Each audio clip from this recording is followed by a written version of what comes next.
Oh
Shyam सुंदर श्री ने महारानी की वहां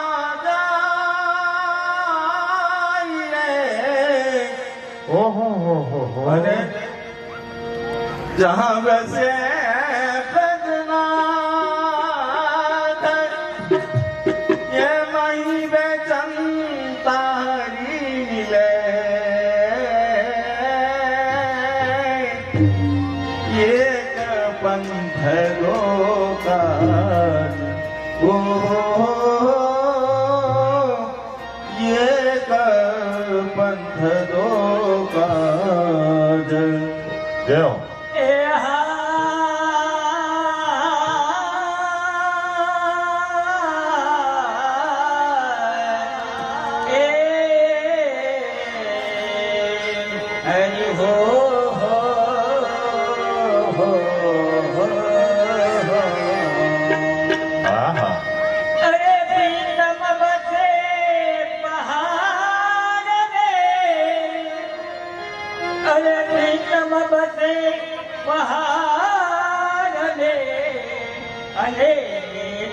यमुना के तीर अरे मिलनो चलनो कठिन है मेरे पाव पड़ी जंजीर ये श्याम वर्ण गिरिवरण धरी अरे गोपी जना जिद जोर यही छवि मेरे बसो सागर किशोर हे नंद धाम श्री नंद बसे बरसाना वृषभान दोनों कुल की उत्तमता जेना वेद करे छे वखाण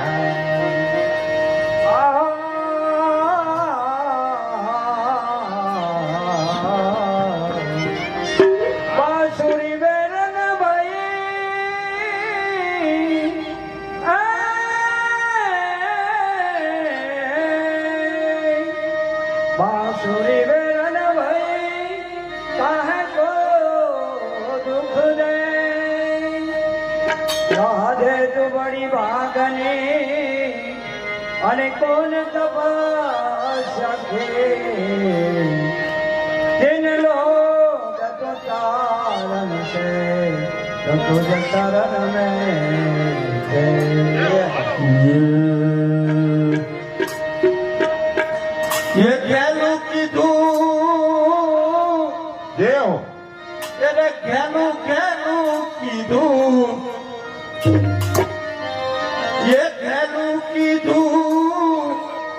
ગોકુળિયું એના કામણ ગારાને સહીય સાંભળ મારી રે એના મીઠા મીઠા લાગે વાલા વાલા લાગે મીઠા મીઠા લાગે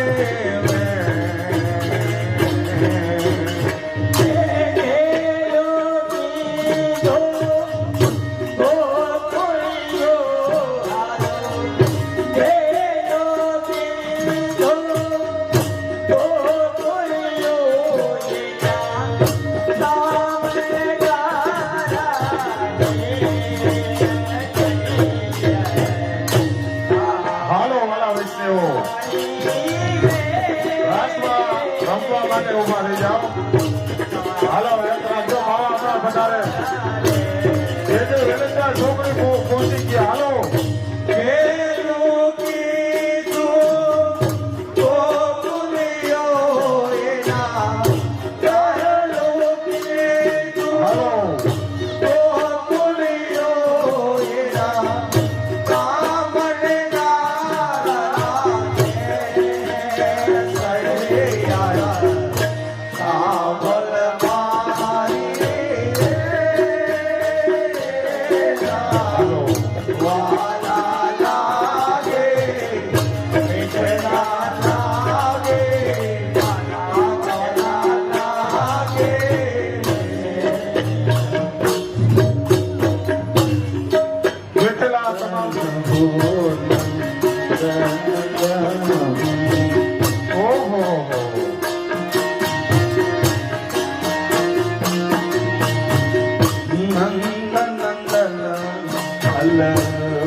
લાગી તાલવેલી લાગી હો તાલવેલી લાગી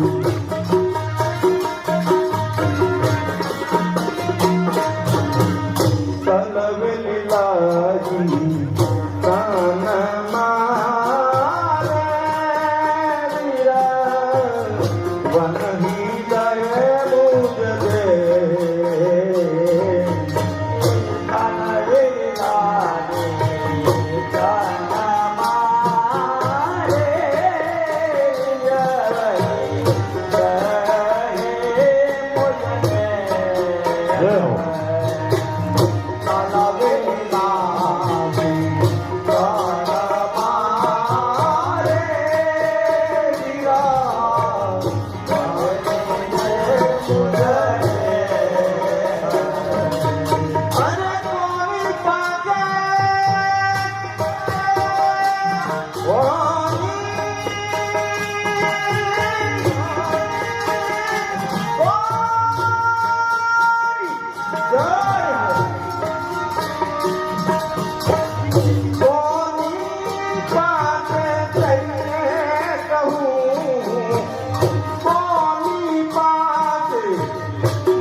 સાંભળ મારી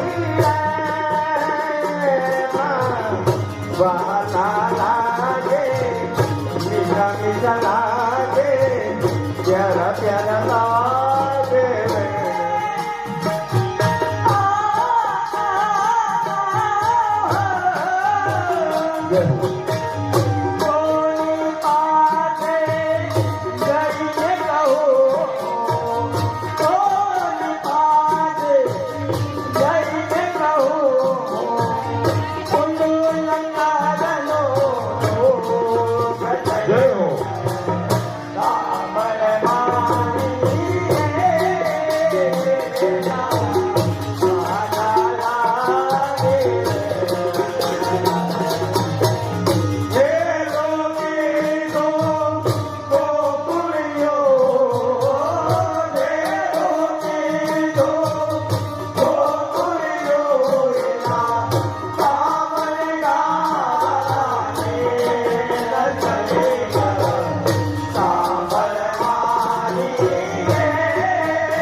હાલો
હાલો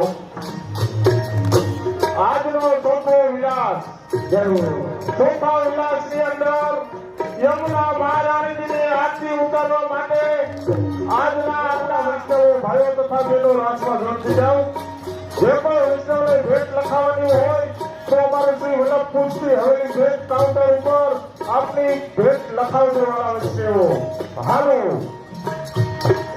જમાવો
ત્યારબાદ 500 રૂપિયા હરસુખભાઈ રાણીબા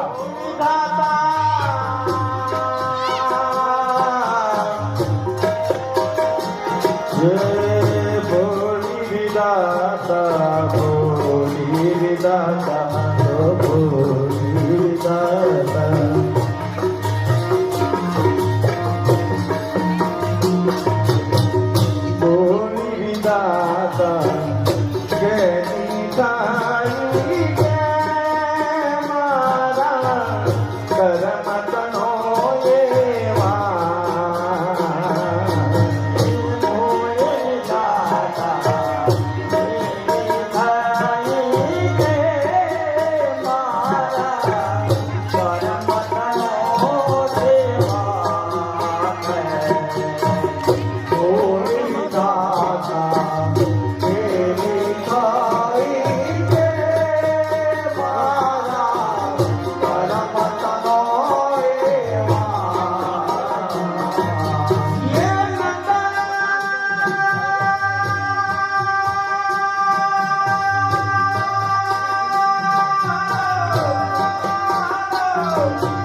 સાંભળ મારી વાલા લાગે બીજા પિતા લાગે જરા જરા લાગે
ભેટ લખાવવાની હોય તો અમારા કાઉન્ટરનો સંપર્ક કરજો વાલા વિષયો તો આજે સોફા વિલાસની અંદર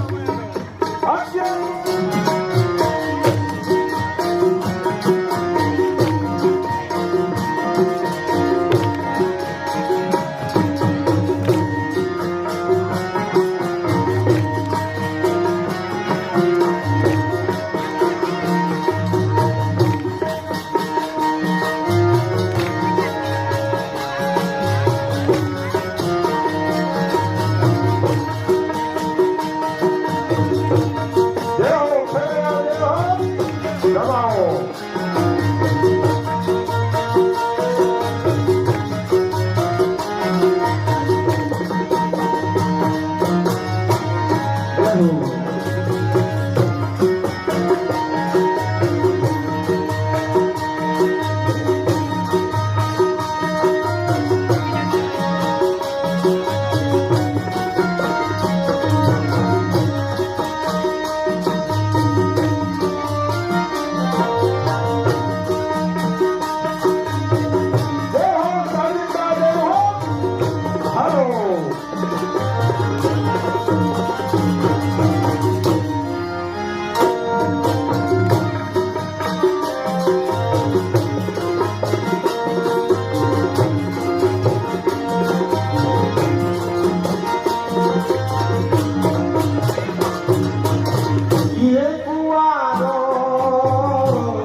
હસુભાઈ ટીકર નિકુંજભાઈ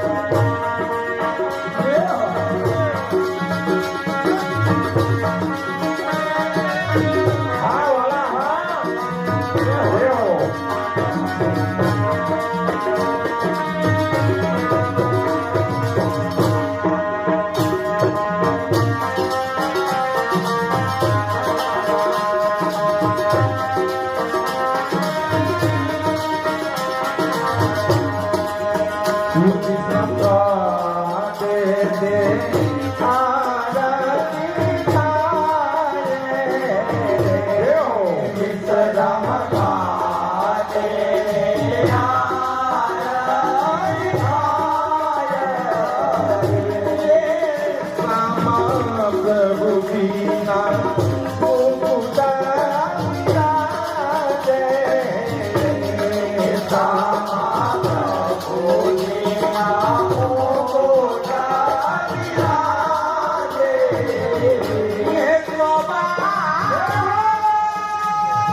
जिनके कटे जन्म के यमुना जी में नावे जिनके कटे जन्म के यमुना जी में नावे जिनके कटे जन्म के पाप कोई नर यमुना जी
હાલો આજના પ્રસાદ લેવડાવવાના દાતાશ્રી એવા ભાઈ શ્રી અતુલભાઈ વરણા તથા હિતેશભાઈ રાધે ડાયમંડ વાળા તો કોઈ પણ વૈષ્ણવ પ્રસાદ લીધા વગર ન જાય એની ખાસ નોંધ લેજો વાલા વૈષ્ણવો.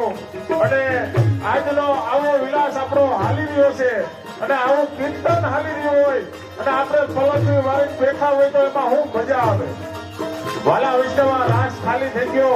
આપ શ્રી હજી પધાર્યા નથી તો આપણે એકા બેહી ગયા. તો તમામ વૈષ્ણવો એક વખત રાજમાં જોડ થઈ જાઓ.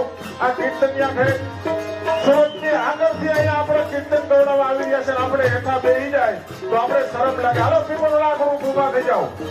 હાલો એક વખત મારી બહેનો ઉભા થઈ જાઓ બધા એક વખત. હાલો બાવા આપણે હમણાં પધારી જ ગયા છે. તો આવતીકાલના પ્રસાદ લેવડાવવાના મનોવતી મારા ગામનું ગૌરવ કેતનભાઈ બાંગા તરફથી આવતીકાલના પ્રસાદ લેવડાવવાના મનોવતી છે વાલા વૈષ્ણવો. તો કોઈ પણ વૈષ્ણવ આવતીકાલે પણ પ્રસાદ લીધા વગર મજા એની ખાસ નોંધ લેજો. જય હો. હાલો જમાવો ભાઈ ભાઈ.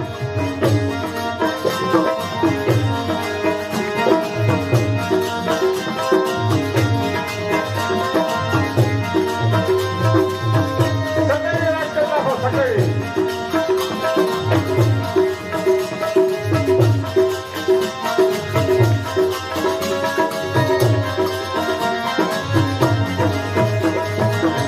યમ દુતિયા પકડન પારે હાથ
સન્માન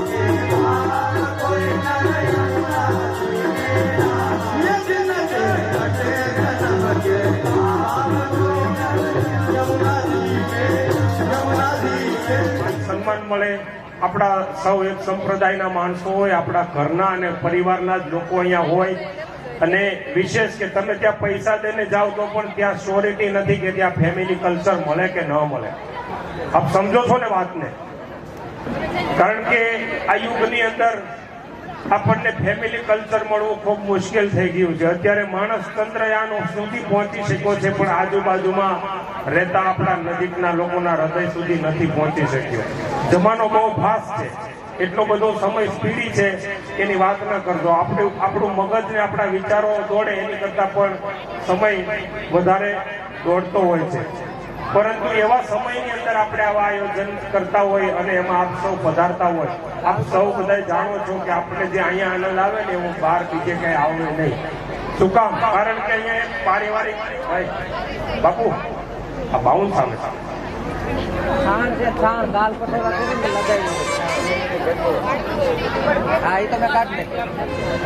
એક બંસીબેન ભાવિકભાઈ ચોવટિયા એમના તરફથી 11,000 રૂપિયાની ભેટ આવે છે. એને એકવાર જોરદાર તાલીઓથી વધાવીએ આપણે અને ઠાકોરજીના શરણોમાં પ્રાર્થના કરીએ એમને અનંત ગણું કરી અને આપે અને આપ આવા કાર્યોની અંદર સહયોગી બનતા રહો એવી આપણે ઠાકોરજીને પ્રાર્થના કરીએ.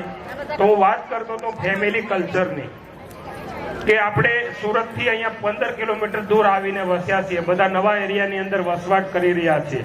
તમે જાઓ સુરતની અંદર પણ ઘણા બધા વિલાસ હોય છે, પણ તમારો જે રંગ અને માહોલ છે ને એટલો માહોલ ત્યાં શહેરની અંદર પણ નથી થતો. એનું મુખ્ય કારણ છે તમારી બધાની વિશેષ ઉપસ્થિતિ. આપ બધા આવો છો, હૃદયના ભાવથી અહીંયા પધારો છો.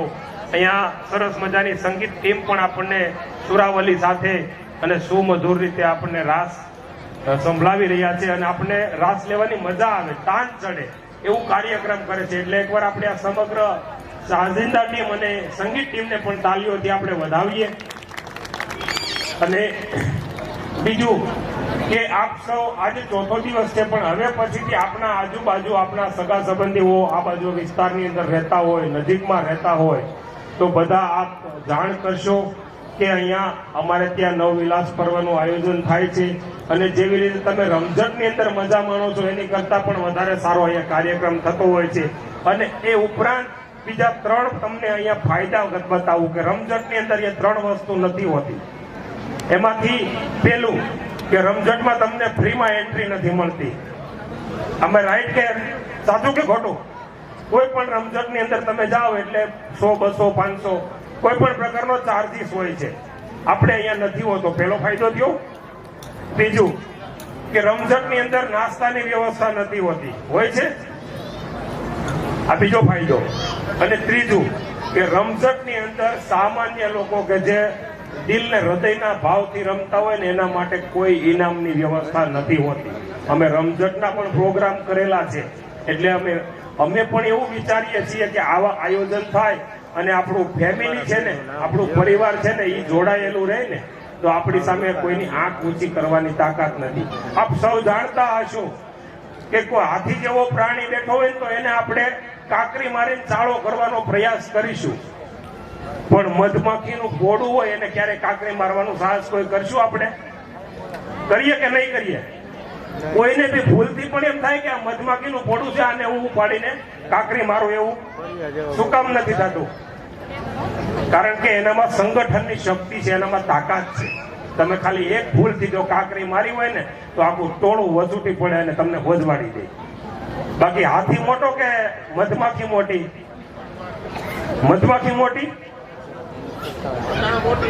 હા, એની તાકાત મોટી, એનું સંગઠનની શક્તિ મોટી. એટલે આપણે બધા એવી રીતે. અને બીજી વાત કે મધ જેવી જો મીઠાશ જોતી હોય તો મધમાખીની જેમ આપણે બધાએ સંપીને રહેવું પડશે. કારણ કે આ બહુ લાંબી રેસનો ઘોડો છે. આપણે હજી 4 વર્ષ થયા છે અને જોઈએ છે કે દર વર્ષે વિશેષ ઉપસ્થિતિ થતી જાય છે. પણ 10 વર્ષે આપણી જયારે હવેલી બની જશે ને પછી આપણું પોતાનું પટાંગણ હશે અને એમાં આપણા બધા વૈષ્ણવો હશે, પછી જે રાસની રમઝટ હશે ને એનો કંઈક માહોલ આખો અલગ હશે. એટલે આપણે આ સંગઠન શક્તિને જાળવી રાખવાની છે અને એમાં આપણે સૌએ સાથ સહકાર અને સહયોગ આપવાનો છે. કારણ કે મીઠું ક્યારે બની જવાય, મધમાં કહી એમ મેં કીધું એમ સંગઠન રહેવું જોશે. એટલે આ સૌ વૈષ્ણવોએ નોંધ લેવાની છે. અને બીજું, કાલે મેં એક બેનો બાજુથી એક સવાલ પૂછ્યો તો આજ કોઈ એનો જવાબ આપશે કે થેપલામાં તલ કેમ ન ખાય એમ? કોઈ આપશે? તમે વિચારી લો 2 મિનિટ સુધી. હા, વાંધો નહીં બેન, આપને ત્યાં માઇક પહોંચાડશું. આ સવાલ પછી હું તમને એનું વર્ણન. હાલો. નવું નિર્માણ થઈ રહી છે, એમાં આપણે સ્ક્વેર ફૂટના 5100 રૂપિયા લેખે આપણે ન્યોછાવર રાખેલો છે. તો જે કોઈ વૈષ્ણવો આમાં લાભ લેવા માંગતા હોય, મનોરથી બનવા માંગતા હોય તો એનો પણ આપ લાભ લઈ શકો છો. ખાસ કરીને દરેક વ્યક્તિ, આ બાજુ બહેનો આપ પણ આપની યથાશક્તિ મુજબ હવેલીમાં યોગદાન પાણીપુરી ઓછી કરજો એટલે વર્ષે આ બજેટ બની જશે. આવું મારું કેલ્ક્યુલેશન છે, મને ઘરેથી હિસાબ આવતો હોય એટલે કહું છું. ખાય ને, અમારે બધું ખાય. અમે મરજાદી નથી એટલે અમારે બધું જ ચાલે. એટલે આપણા હિન્દુ ધર્મ પ્રમાણે, બરોબર? એમાં પાછું બીજું પકડાય ને ધંધે લાગી જાય એમાં. એટલે 5100 રૂપિયા આપણે સ્ક્વેર ફૂટ પેટે રાખેલા છે. બીજું કે હવેલીના નિર્માણમાં બધા જો બીજું વાલા વૈષ્ણવો આપણે અહીંયા ખૂબ શાંતિથી અને આપણી સેફટીની સાથે આપણે રાસ લઈ રહ્યા છીએ ને એનો એક મુખ્ય ભૂમિકા જે અહીંયા પોલીસ મિત્રો ભજવી રહ્યા છે. કારણ કે એ ત્યાં આપણું ધ્યાન રાખે છે એટલે આપણે અહીંયા સલામત રીતે રહીએ છીએ. જેમ કે કોઈ માણસ ભૂખ્યો હોય ને ત્યારે આપણને જમવાનું મળે છે, કોઈ ઊભું હોય છે ત્યારે આપણને બેસવાનું મળે છે.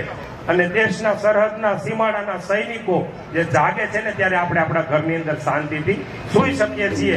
એટલે જે પોલીસ મિત્રો અહીંયા ફરજ બજાવી રહ્યા છે એમને એકવાર આપણે ખૂબ સરસ, તમારી સમજદારીને ધન્યવાદ. મારે વગર કીધે તમે તાળી વગાડી બાવાશ્રી આપણી વચ્ચે પધારી રહ્યા.